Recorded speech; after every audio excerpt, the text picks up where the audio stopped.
Bonsoir, musicienne, soyez richement bénis dans le nom précieux de Jésus-Christ, qu'il vous comble de toutes ses grâces et qu'il vous accorde des cœurs enseignables.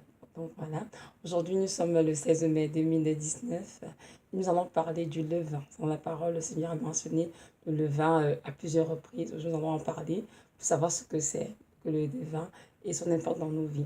Nous sommes dans une ère chrétienne où il y a beaucoup de confusion et de mélange, où le mal est appelé bien, le bien est appelé mal, où les péchés sont classés par catégorie. Certains chrétiens, mais c'est pour nous comprendre que le mal aux yeux de Dieu, c'est du mal. Le péché, c'est le péché tout simplement. Donc, peu importe son degré, qu'il soit petit, moyen ou bien grand, ça ne change rien pour le Seigneur. C'est le péché dont il faudrait vraiment s'en débarrasser et ne pas tolérer le péché dans nos vies. Donc voilà, nous allons aller dans la parole dans 1 Corinthiens 5, verset 1, je dirais jusqu'à 8. On lire ensemble pour voir ce que le Seigneur dit là-dessus et pour nous instruire justement comment se comporter face à cela. Donc voilà, je vais lire, ça dit ceci. On entend dire généralement qu'il y a parmi vous de l'impudicité et une impudicité telle qu'elle ne se rencontre pas même chez les païens. C'est au point que l'un de vous a la femme de son père, et vous êtes enflé d'orgueil, et vous n'avez pas été plutôt dans l'affliction, afin que celui qui a commis cet acte fût ôté du milieu de vous. Pour moi, absent de corps, mais présent d'esprit, j'ai déjà jugé, comme si j'étais présent, celui qui a commis un tel acte. Au nom du Seigneur Jésus, vous et mon esprit étant assemblés avec la puissance de notre Seigneur Jésus, qu'un tel homme, excusez-moi, j'ai porté mes verres parce que je crois que je ne vais pas très bien. Désolée. Donc voilà. Qu'un tel homme soit livré à Satan pour la destruction de la chair, afin que l'esprit soit sauvé au jour du Seigneur. C'est bien à tort que vous vous glorifiez. Ne savez-vous pas qu'un peu de levain fait lever toute la pâte, fait disparaître le vieux levain, afin que vous soyez une pâte nouvelle, puisque vous êtes sans levain, car Christ, notre Pâque, a été immolé. Célébrons donc la fête, non avec du vieux levain, non avec un levain de malice et de méchanceté, mais avec les pains sans levain, de la pureté et de la vérité. On s'arrête là pour l'instant, parole du Seigneur. Donc voilà, ça c'est notre frère Paul qui est en train de censurer l'église de Corinthe par rapport à un cas d'inceste qui lui avait été rapporté. Et Paul, évidemment, étant absent de corps, a donc écrit une lettre justement pour faire part de son indignation et de comment la personne devrait être traitée s'il n'y a pas véritablement repentance. Euh, on va rester dans un premier temps. Paul mentionne au verset 1 qu'il y a une impudicité telle qu'elle ne se rencontre pas même chez les païens. Donc, c'est-à-dire l'Église de Christ qui est supposée avoir reçu la lumière, la vérité, la parole, est en train de commettre des péchés terribles, c'est-à-dire des choses même qu'on ne trouve pas ça en fait dans comment on dit, chez les païens en fin de compte. Alors que normalement, après avoir reçu la parole de vérité, on devrait marcher dans la vérité, c'est-à-dire loin du péché, et vraiment tous les jours travailler à notre sanctification, à notre salut avec crainte et tremblement. Mais c'est le cas de ceux-ci, il y avait parmi eux quelqu'un qui a commis le péché d'inceste, et les Corinthiens étant là, en fait, donc, comme il a dit, n'ont pas vraiment traité, comment dirais-je, cette situation comme ils auraient dû en fait.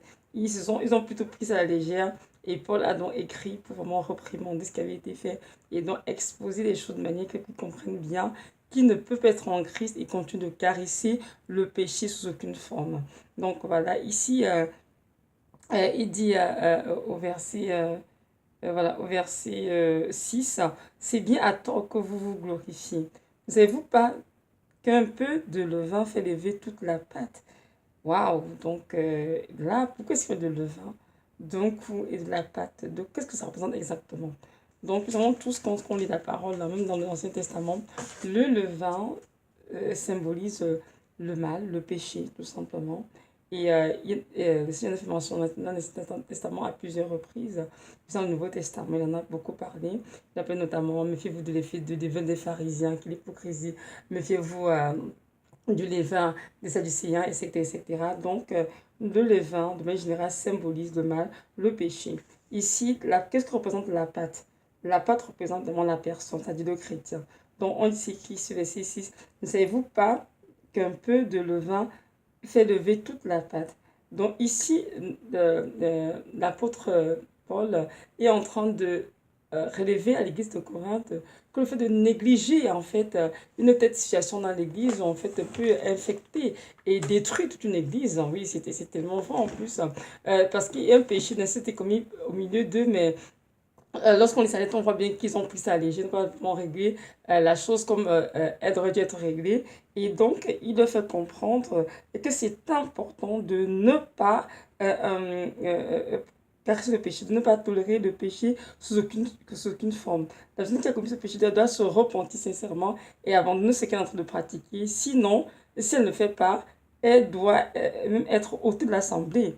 Oui, parce qu'il dit ici au verset 5, qu'un tel homme soit livré à Satan pour des successions de la chair, afin que l'esprit soit sauvé au jour du Seigneur Jésus. Donc, comprenons bien qu'il veut dire par cela que si l'homme ne se repent pas de ses actes et arrête de pratiquer de ce péché, alors le Seigneur peut le livrer à Satan pour de vrai, pour que sa chair soit détruite, mais pour qu'il soit sauvé au jour du Seigneur, c'est-à-dire d'être exclu de l'Église complètement, afin que le reste qui n'est pas encore infecté soit préservé.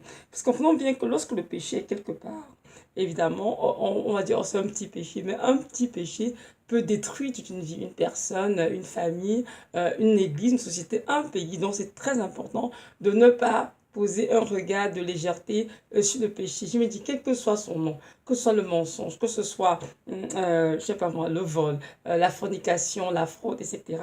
Ici, dans 1 Corinthiens 5, Paul ici est en train, par exemple, de censurer un péché d'inceste. Hein. Puis on dit ici, c'est à un tel point que l'un de vous a la femme de son père. Donc ça, c'est un péché d'inceste qui avait été commis ici. Mais comprenons bien que ce soit l'inceste, la fornication, c'est-à-dire la relation illicite avant le mariage, que ce soit le mensonge, que ce soit l'orgueil, que ce soit l'hypocrisie, toutes ces choses représentent le péché de masse, donc c'est le levain. Et si on a tendance à... Et si on tolère ça dans nos vies, un temps soit peu, sans en prendre soin, c'est-à-dire sans renoncer à cela, et nous battre contre cela vraiment avec force, avec hardiesse, c'est sûr que ces choses pourraient en effet infecter beaucoup de personnes et détruire beaucoup de vies. C'est la raison pour laquelle Paul leur écrit et leur a demandé vraiment de dire non à cela en fait. Lorsqu'il dit, il dit ici, verset 7, faites disparaître le vieux levain, afin que vous soyez une pâte nouvelle, puisque vous êtes sans levain, car Christ, notre Pâque, a été immolé, évidemment. Nous savons tous bien que le chrétien est supposé être sans péché, parce que Jésus-Christ est notre Pâque, et aussi notre agneau qui était immolé à la croix, a ôté à la croix Golgotha les péchés de l'humanité entière. Donc ceux et celles qui ont accepté le Seigneur Jésus-Christ comme sauveur Seigneur et qui marchent dans les voies d'obéissance ne peuvent en aucun cas tolérer le péché dans leur vie ou bien accepter, pratiquer le péché, ce qui ne forme aucunement. Donc, ils doivent dire non au péché, avec à 100%, c'est non au péché, aucune tolérance, et vraiment demander tous les jours d'aide du Seigneur, du Saint-Esprit, afin de marcher dans la vérité de la parole, non l'esprit, non la chair. Ceci ne veut pas dire qu'un chrétien ne peut pas pécher, non, loin de là, il peut arriver que oui, qu'un chrétien pêche, c'est-à-dire que peut pécher par inadvertance, c'est-à-dire regarder une image qu'il aurait dû regarder, ou bien dire une parole mauvaise, ou bien, je sais pas, poser un acte qu'il aurait dû poser, mais c'est sûr que ce sont des choses qui ne sont pas délibérées, donc ça peut arriver. Donc là, évidemment, on se repent, on entend au Seigneur, et on prend la résolution de ne plus le refaire, évidemment, avec l'aide du Saint-Esprit. Mais si on parle ici d'un péché, d'un chrétien, pardon, qui pratique le péché, qui prend goût à cela, qui n'a pas de regret, qui caresse cela, et puis tout ça dans sa vie.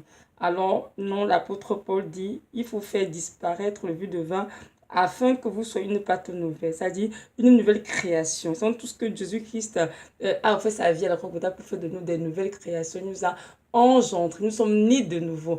Donc nous devons marcher en nouveauté de vie et rejeter évidemment tout ce qui est péché, le mal, peu importe le nom, peu importe la forme.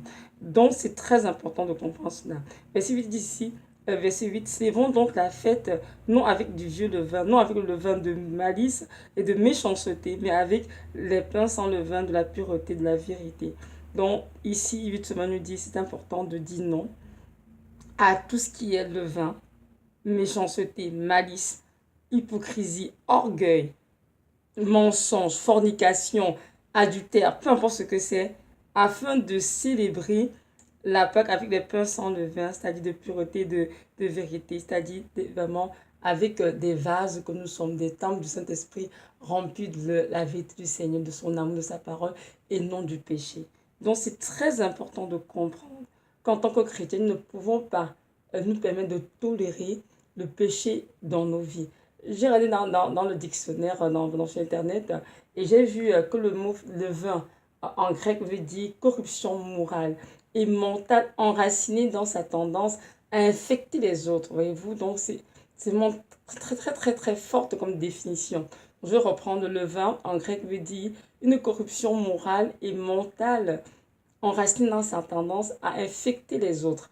Donc, ceci veut dire que lorsqu'il y a le levain présent quelque part, le péché quelque part, c'est important de traiter cette chose rapidement à la repentance et d'y renoncer rapidement. Parce que le fait de caresser, dorloter cette chose qui semble nous séduire, tranquillement nous plaire, et pourtant qui tue l'esprit en nous, pourrait vraiment détruire, comme j'ai dit, une vie,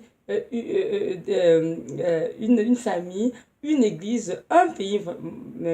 Donc c'est important de dire non, tolérance zéro euh, au péché. Donc c'est ça. Nous devons comprendre que notre Seigneur Jésus-Christ, depuis les évangiles qu'on lit, hein, il nous met toujours en garde contre le levain. Nous devons comprendre en tant qu'enfant de Dieu, nous devons discerner et renoncer à tout péché dans nos vies.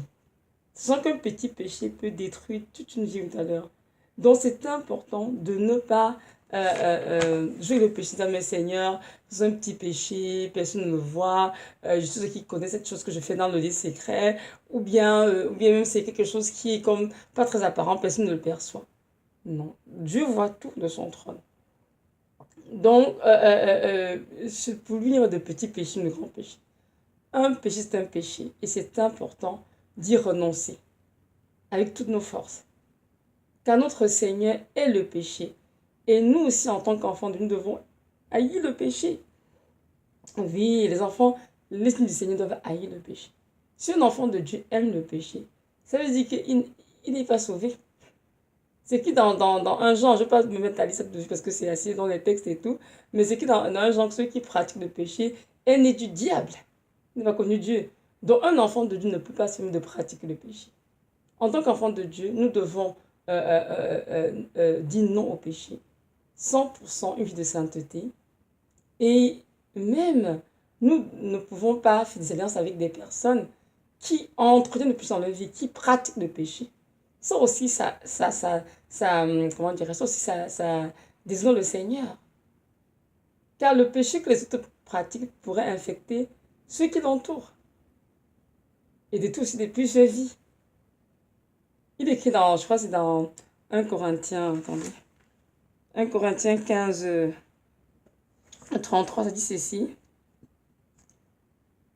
1 Corinthiens 15, 33 dit ceci. Ne vous y trompez pas. Les mauvaises compagnies corrompent les bonnes mœurs. Je vais relire. 1 Corinthiens 15, 33 et 34 disent ceci. Ne vous y trompez pas. Les mauvaises compagnies corrompent les bonnes mœurs. Revenez à vous-même comme il est convenable et ne péchez point, car quelques-uns ne connaissent pas Dieu, je le dis à votre honte. Donc celui qui a connu Dieu ne pêche pas. Je veux dire, ne pratique pas le péché. Et si tu marches des mauvaises personnes, des personnes qui se disent même chrétiens, mais qui entretiennent le péché dans leur vie, et on ne vient pas te corrompre. Pas corrompre la vérité qui est en toi. Donc c'est important que tu comprennes qu'en tant qu'enfant de Dieu, tu ne peux pas marcher avec des chrétiens ou bien avec des personnes qui pratiquent le péché dans leur vie. Non, c'est impossible. Tu as dit non à cela. Parce que tu marches avec ces personnes et on finit par te corrompre et tu as fini par pratiquer la même chose qu'elles sans t'en rendre compte. C'est la raison pour laquelle notre Dieu nous a mis en garde contre toutes ces doctrines, contre le vin depuis fort longtemps. Gardez-vous du levain des pharisiens, gardez-vous du levain des sadducéens, gardez-vous de telles choses. Parce que c'est très bien que ça semble petit ou bien pas très apparent, mais cela peut infecter une église et détruire la vie de plusieurs. Et justement, si on revient à 1 Corinthiens 5, du verset 9, nous on voit plus ou moins comme l'apôtre Paul en parle. Le verset 9 jusqu'à 13, ça dit ceci. Je vous ai écrit dans ma lettre de ne pas avoir des relations avec les impudiques, non pas d'une manière absolue avec les impudiques de ce monde, ou avec les cupides des ravisseurs, ou avec les idolâtres. Autrement, il vous faudrait sortir du monde. Maintenant, ce que je vous ai écrit, c'est de ne pas avoir des relations avec quelqu'un qui, se nommant frère, est impudique, ou cupide, ou idolâtre, ou outrageux, ou ivrogne, ou ravisseur, de ne même pas manger avec un tel homme.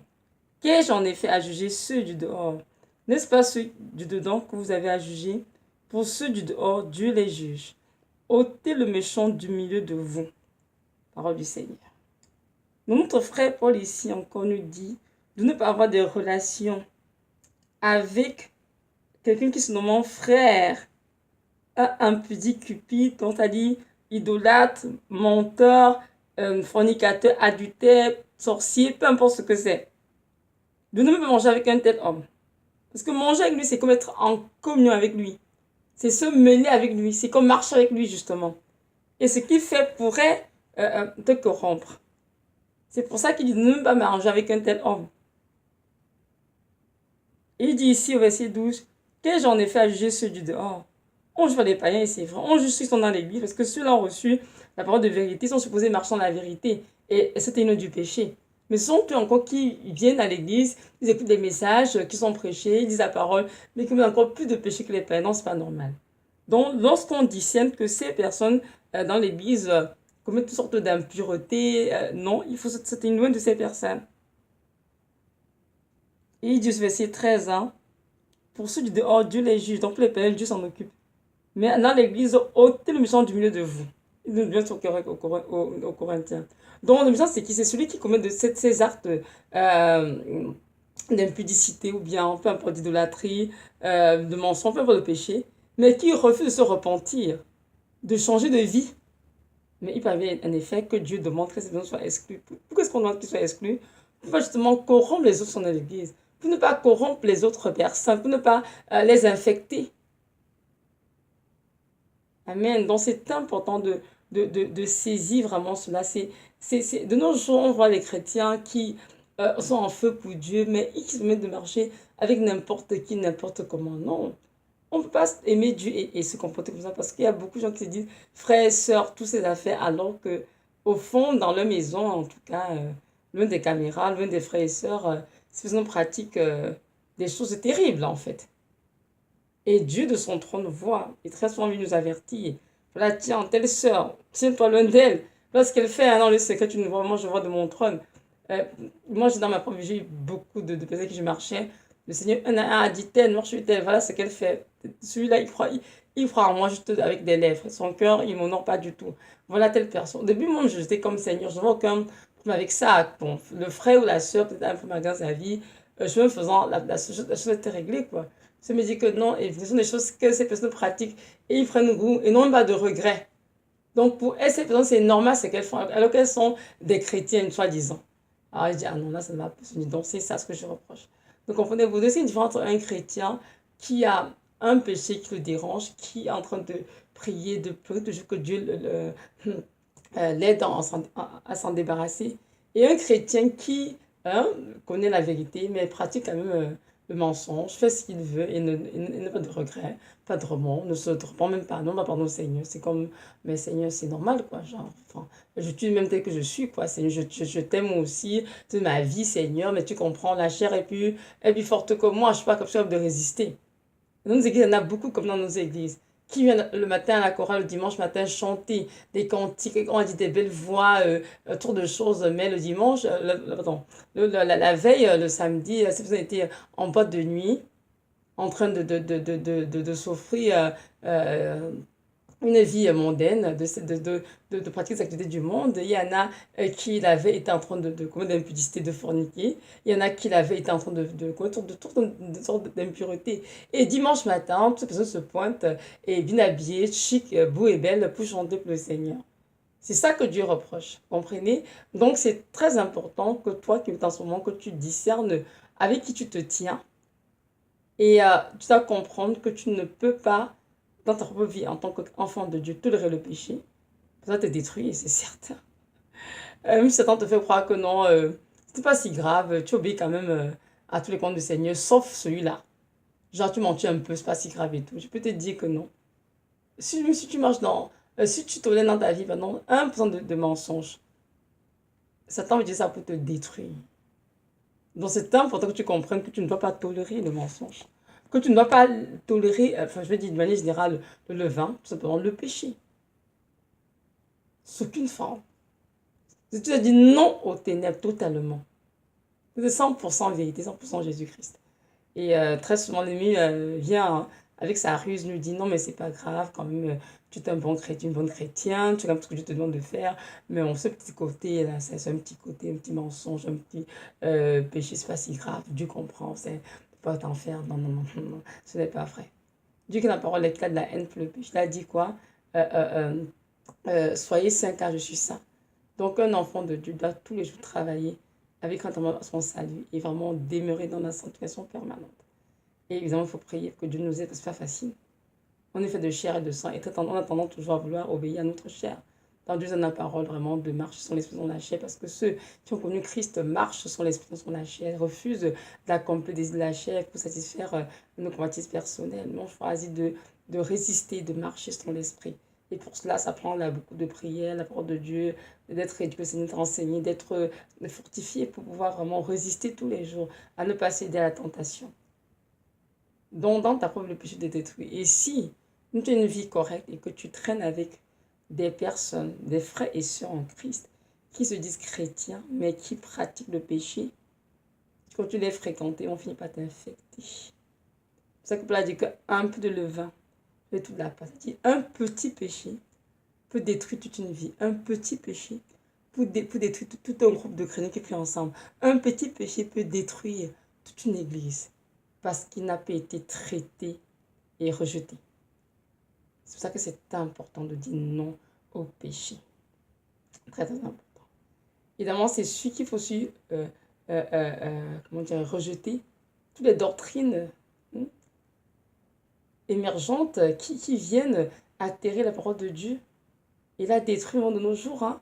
Beaucoup de doctrines qui viennent de l'enfer détruisent la vérité de la parole de Dieu. Elles viennent vraiment altérer la parole de Dieu. Elles viennent tordre la parole de Dieu, annuler la vérité, la vie qui sont en elle. Jésus a dit, mes paroles sont esprit et vie. Donc la parole du Seigneur, elle est saine.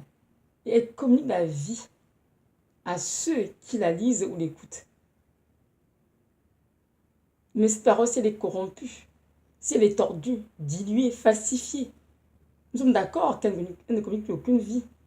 Au contraire, elle communique la mort. Pourquoi? Parce qu'elle a été falsifiée. Elle n'est plus saine, elle n'est plus pure. La vérité a été ôtée. Et par conséquent, la vie. Donc, c'est important de sinon à ces doctrines émergentes, c'est quoi, la de prospérité, entre autres, sauver une fois pour toujours. Ce sont des doctrines de démons. Bien être pauvre, c'est une malédiction quand tu es chrétien. Ça, ce n'est pas ce que dit la Bible du tout. Donc, comprenons bien que c'est le temps de nous réveiller, de dire non à toutes ces choses. Elles ne sont pas du tout venues du cœur de Dieu. Il y a beaucoup de doctrines qui émergent de partout, dans toutes les dominations, mais ce sont les œuvres du diable, tout simplement, pour conduire les chrétiens, justement, dans la perdition. Et justement, beaucoup de chrétiens marchent ce chemin de la perdition avec Bible en main. Ils lisent la Bible, ne la comprennent pas, et ils sont toujours à la merci des faux prédicateurs, des fausses doctrines. Et ils croient à ces doctrines et ils marchent dans ces doctrines. Et d'un moment, ils viennent en fait. C'est temps pour nous comprendre que la parole qui nous était transmise par le Seigneur et par ses saints apôtres doit rester pure telle qu'elle et d'être reçue telle qu'elle était enseignée. Donc on commence à la tordre, à la dire, à la falsifier. On comprend combien qu'on est en train de s'éloigner de la vérité. Et par conséquent, les paroles ne sont plus esprit et vie, mais au contraire, communiquent la mort. Puisqu'il n'y a plus aucune vérité en elle, il n'y a aucune vie.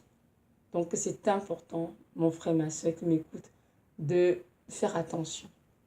Jésus a dit dans la parole, je crois que c'est en Matthieu, on va lire Matthieu 16, verset 6. Jésus leur dit, gardez-vous avec soin du levain des pharisiens et des sadducéens. C'était quoi le levain des pharisiens? C'était l'hypocrisie, on le sait tous. Hein. De ce qu'on sait la parole, c'est très clair que le Seigneur a posé la maintes fois. Le levain des pharisiens, c'était l'hypocrisie. Le levain des sadducéens, c'était quoi? C'était le fait qu'ils ne croyaient pas à la résurrection des morts, ni aux anges. Alors que notre Dieu qui nous a sauvés, nous a promis à la fin des temps, on va ressusciter. Nous croyons en tant que chrétiens à la résurrection des morts. Parce que Christ a ressuscité et nous ont ressuscité après aussi. Et les morts en Christ vont ressusciter. Amen. Donc, nous devons croire que les morts en Christ ne sont pas morts. Ils vont ressusciter. Paul en a bien parlé dans 1 Corinthiens de long en large. Mais les Sadducéens croyaient à une doctrine comme quoi il n'y a pas le monde des anges n'existe pas, la résurrection des morts n'existe pas, alors que non, ces choses existent bel et bien.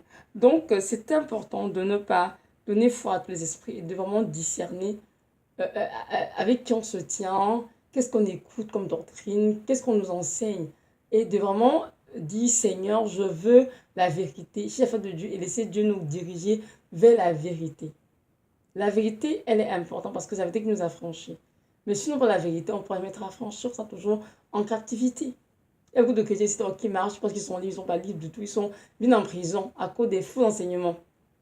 Donc c'est important d'aller le Père pour que le Saint-Esprit nous aide à discerner qu'est-ce qui est la vérité, qu'est-ce qui est le mensonge.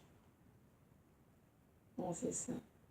Bon, le levain qui est symbole de péché, comme je l'ai dit au début, peut faire lever toute la pâte, c'est-à-dire le péché dans ta vie peut corrompre et détruire toi qui es la personne concernée, et même détruire ta famille, même de ta famille, même les gens dans ton église, si tu ne fais pas attention. C'est pour ça que notre frère Paul a demandé vraiment que la foi puisse être traitée dans les églises. Et si cette personne qui a commis une telle chose ne se repent pas, il faut me l'exclure de l'église. Oui, il est très cas dessus le Seigneur. Il faut l'exclure de l'église. Donc c'est important vraiment de ne pas jouer avec le péché. Notre Dieu, il est là, il est vivant, il est puissant pour nous aider à voir la vérité. Donc comprendre que derrière chaque péché, il y a un démon. Ça c'est sûr. Donc il faut prendre ça à la légère. C'est très important de comprendre cela, que derrière le péché, derrière chaque péché, il y a un démon. Donc nous voyons quelqu'un qui ment tout le temps, qui est en train de commettre la fornication. On te dit, qu'est-ce que je de ça? Mais non, c'est un esprit qui l'influence ou bien habite en lui, qui lui fait faire ces choses tout le temps. Donc si le péché n'est pas confessé, abandonné, le démon ne pourra jamais s'en aller. Et si ce n'est pas traité, elle va comme, comment dirais-je, le péché va proliférer dans l'église et infecter tous ceux qui sont concernés. Dans une famille, ça va infecter les enfants, ça va infecter les membres d'une église. Donc, c'est vraiment ça. C'est vraiment important de comprendre que le péché ne doit pas être toléré sous aucune forme. Non, ne doit pas. Désolée, je vais accueillir mes enfants qui entrent de l'école. Donc, je suis désolée pour le petit silence. Donc, voilà, c'est ça. Donc, mes frères et sœurs, c'est juste pour nous faire comprendre que c'est important de ne pas tolérer le péché dans nos vies. Ce n'est qu'un petit péché, ou bien un péché tout simplement, peut détruire toute une vie, détruire une famille, détruire une église, détruire même toute une communauté entière. Donc c'est important vraiment de dire non au péché et de lutter jusqu'au sang contre le péché, comme c'est écrit dans Hébreu.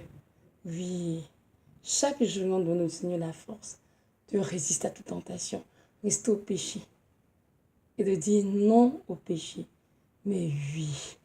Oui à la sainteté, oui à la vérité, oui à la pureté. Et notre Dieu est là, disponible pour nous aider, pour nous fortifier, pour nous encourager. Et même si en cours contre une lutte, contre le péché, on tombe. Ça, ce n'est pas la fin du monde. On peut juste se repentir. Notre Dieu a dit en 1 Jean 1,9 que si nous confessons nos péchés, il est juste et bon pour nous les pardonner et pour nous purifier toute iniquité. Mais si nous caressons le péché et que nous pratiquons le péché délibérément, sans regret, sans remords. Là, il y a un problème. Là, ce n'est plus péché, pas inadvertance, parce qu'on aime ça. Donc là, il faut vraiment se réveiller et dire non, Seigneur, je n'en veux plus. C'est écrit en Colossiens 3, verset 5, je lis de 5 jusqu'à 10, tout simplement. Ça dit ceci. Faites donc mourir les membres qui sont sur la terre, l'impudicité, l'impureté, les passions, les mauvais désirs, la cupidité qui est une idolâtrie. C'est à cause de ces choses que la colère de Dieu vient sur les fils de la rébellion, parmi lesquels vous marchiez autrefois, parce que vous viviez dans ces péchés. Mais maintenant, renoncez à toutes ces choses, à la colère, à l'animosité, à la méchanceté, à la calomnie, aux paroles déshonnêtes qui pourraient sortir de votre bouche. Ne mentez pas les uns aux autres.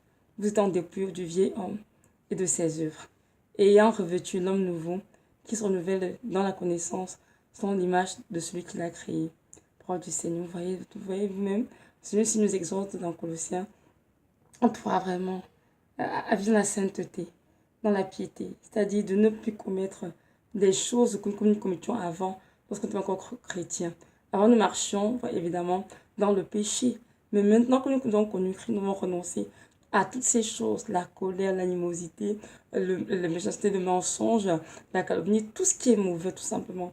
Est-ce que tous ces péchés constituent le levain, tout simplement, et vraiment prendre l'engagement de nous dépouiller du vieil homme et de ses œuvres, c'est-à-dire de dire non au péché, de la vieille nature que nous avions autrefois, et de revêtir l'homme nouveau qui se renouvelle dans la connaissance sur l'image de sur la Christ, c'est-à-dire qui se renouvelle toujours dans la parole de Dieu. On donne les paroles de Dieu tous les jours pour notre pensée, pour nous faire voilà comment Dieu veut que nous, pour nous voir comment Dieu veut que nous marchions, c'est-à-dire loin du péché, loin de l'impudicité, loin du mensonge, loin du vol, loin des mauvaises paroles, loin de tout ce qui est mauvais. Donc, c'est à nous, en tant qu'enfants de Dieu, de venir vraiment le Seigneur, de l'être, pouvoir marcher dans la méthode de vie qu'il nous a offert, c'est-à-dire dans la vérité, dans l'amour, et vraiment fuir tout ce qui est péché. Donc voilà, merci de m'avoir écouté, et que notre Dieu nous aide tous vraiment à ne pas caresser de plus dans notre vie, quel qu'il soit, car comprenons bien qu'un peu de levain fait tout la pâte. Donc, c'est-à-dire, tout péché quel qu'il soit, peut tellement grandir dans une personne, détruire cette personne et même détruire les personnes qui l'entourent. Donc, c'est important de traiter le péché avec rigueur, d'y renoncer et marcher vraiment dans la vérité, dans l'amour. Donc voilà, maintenant si tu m'écoutes et que tu ne connais pas encore le Seigneur de Nazareth, je vais te dire que ce Dieu est celui qui t'a créé, qui t'a aussi sauvé le Golgotha en offrant sa vie pour toi. Donc je t'encourage vraiment à lui ouvrir ton cœur. Pose tes questions si tu en as et sache qu'il t'aime d'un amour éternel. Tout ce qu'il désire, c'est que tu lui ouvres ton cœur et que tu le laisses prendre la place de Père et de Son dans ton cœur. Donc je t'encourage à faire ce pas de foi. Reprends tous tes péchés et accepte Jésus dans ta vie aujourd'hui comme ton sauveur et ton Seigneur. Je sais que tu auras une belle destinée avec lui et il te conduira sur la vie éternelle. Il t'offrira vraiment la vie que tu mérites, c'est-à-dire la vie éternelle, et aussi il t'aidera à te sanctifier et à rester dans la pureté. Donc voilà, soyez bien au nom précieux de Jésus. Amen.